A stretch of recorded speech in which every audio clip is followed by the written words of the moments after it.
get asked all the time, hey, do you have any advice for this rental situation? And that's what we're here to do. I'm always happy to share my opinion. My name is Kaycee. I work for Rentec Direct Property Management Software. I'm also a landlord, a real estate investor, and have multiple properties throughout Oregon. I'm here today to share with you some of the stuff that I like to tell my friends whenever they have a question, and that's what the series is about. So today it's what would a landlord do? The other day I had someone ask me that they had a long-term tenant that they wanted to renew their lease, and they're like, what's a way I could get them to do this? And they had the idea that they could give a rent discount throughout the entirety of the lease. And right away bells went off in my head, and I was like, I don't know if that's the best idea. Because when you think about giving a rent discount, that means over the course of the year or however long the lease is, your tenants are going to be paying a reduced amount throughout the entirety of that lease. So say you were charging $1,500 and you're like, hey, I really like them. Let's give them a reward and reduce their rent by $200.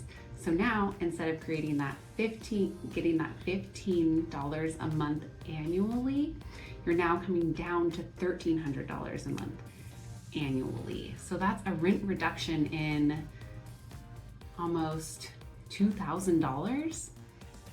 What I think is a better idea, if you really like your tenants and you want to incentivize them to do a lease renewal, is to do a one-time rent reduction. So you can say, hey, if you sign your lease again, I will give you a $500 off your next month's rent.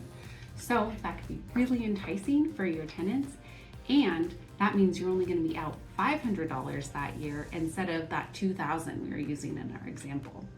The other thing why a one-time discount is great for a renter and for you, it can be a bigger amount for that one time, but then for you, if you reduce your rent across the board, to bring it back up to market rent might be this huge leap. So say market rent is $1,500. You want to do something nice for your tenants, so you drop it down $200 to $1,300. And now you're $200 below market rent. Say that tenant lives there for a year, 2 years, and you're realizing rents have gone up so much, and not only are you having to bring it back up that $200, but now market rent is another $200 on top of that. So market rent is $1,700, but you're only charging $1,300.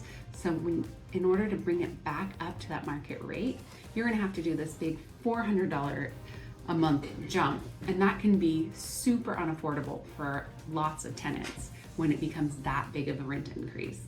Also, some states, like my state in Oregon, caps the amount that you can raise the rent annually. So we wouldn't even be able to get it back up to that market rate in 1 year. It would take a long time to get it back up, if ever, because of that rent increase cap that we have in my state. So always check your state laws. Think about the long-term benefit over time.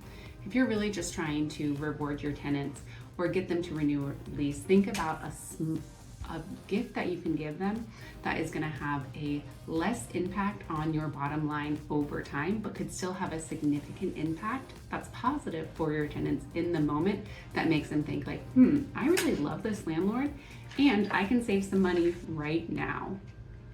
So I always think, don't do a rent reduction. Think about a one-time rent discount as a way to incentivize your tenants to renew that lease.